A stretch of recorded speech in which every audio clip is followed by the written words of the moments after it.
Good morning class. आज एक बार पुनः मैं पुष्पा शर्मा आपकी हिंदी अध्यापिका आपके समक्ष अध्यापन कार्य हेतु उपस्थित हूँ। कैसे हैं आप सभी? आशा करती हूँ कि आप सभी अच्छे होंगे। तो आइए आज हम अपने व्याकरण के प्रथम पाठ शब्द और पद का अध्ययन करना आरंभ करते हैं। पाठ को पढ़ने से पूर्व हम चर्चा कर लेते हैं कि अभी तक हमने शब्द के कौन कौन से भेद जान लिए हैं। अभी तक हमने शब्द के उत्पत्ति के आधार पर, अर्थ के आधार पर और रचना के आधार पर भेदों को जान लिया है और आज हम प्रयोग के आधार पर शब्द के भेद को पढ़ेंगे। तो आइए हम अपना पाठ आरंभ करते हैं। प्रयोग के आधार पर शब्द। प्रयोग के आधार पर शब्द को दो वर्गों में बांटा गया है। कौन कौन से वर्ग हैं? सामान्य शब्द और तकनीकी या पारिभाषिक शब्द। सामान्य शब्द कौन से शब्द कहलाते हैं और तकनीकी या पारिभाषिक शब्द कौन से शब्द कहलाते हैं, इसके विषय में चर्चा कर लेते हैं।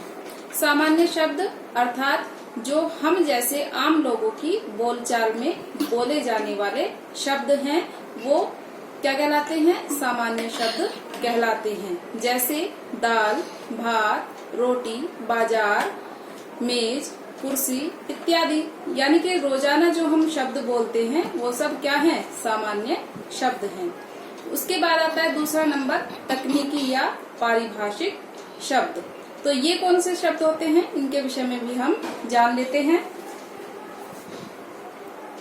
तकनीकी या पारिभाषिक शब्द ऐसे शब्द जो ज्ञान विज्ञान अथवा विभिन्न व्यवसायों के विशेष अर्थों में प्रयोग किए जाते हैं, पारिभाषिक या तकनीकी शब्द कहलाते हैं। तकनीकी का क्या अर्थ है? टेक्निकल। ठीक है। ये कौन कौन से शब्द होते हैं? जैसे ये विज्ञान के अंतर्गत आएंगे, रसायन शास्त्र जिसे हम केमिस्ट्री कहते हैं, विज्ञान अर्थात साइंस, भौतिक शास्त्र अर्थात फिजिक्स, अर्थशास्त्र इकोनॉमिक्स, वाणिज्य कॉमर्स साइड जो पढ़ते हैं आफ्टर 10, सीमा शुल्क वाणिज्य के अंतर्गत, समाजशास्त्र, सोशियोलॉजी अधीक्षक जो कि प्रशासनिक वर्ड है, प्रशासनिक शब्द के अंतर्गत आता है जिसका अर्थ होता है सुपरिंटेंडेंट। तो यहाँ तक हम जान लेते हैं कि सामान्य शब्द कौन से हैं और तकनीकी या पारिभाषिक शब्द कौन से होते हैं। इसके बाद हम अध्ययन करेंगे व्याकरण के आधार पर शब्द भेद। अब हम व्याकरण के आधार पर शब्द के भेद को जानेंगे, जो कि शब्द का अंतिम भेद है। व्याकरण के आधार पर, व्याकरण के आधार पर शब्द के दो भेद माने जाते हैं। पहला विकारी शब्द, दूसरा अविकारी शब्द। विकारी शब्द क्या होते हैं? ऐसे शब्द जिन पर लिंग, वचन, कारक, काल आदि के कारण परिवर्तन आता है, वही विकारी शब्द कहे जाते हैं। अविकारी शब्द कौन से होते हैं? ऐसे शब्द जिन पर लिंग, वचन, कारक आदि का कोई प्रभाव नहीं पड़ता, उन्हें हम अविकारी शब्द कहते हैं। देखिए, व्याकरण के आधार पर शब्द के दो भेद हैं। पहला विकारी शब्द।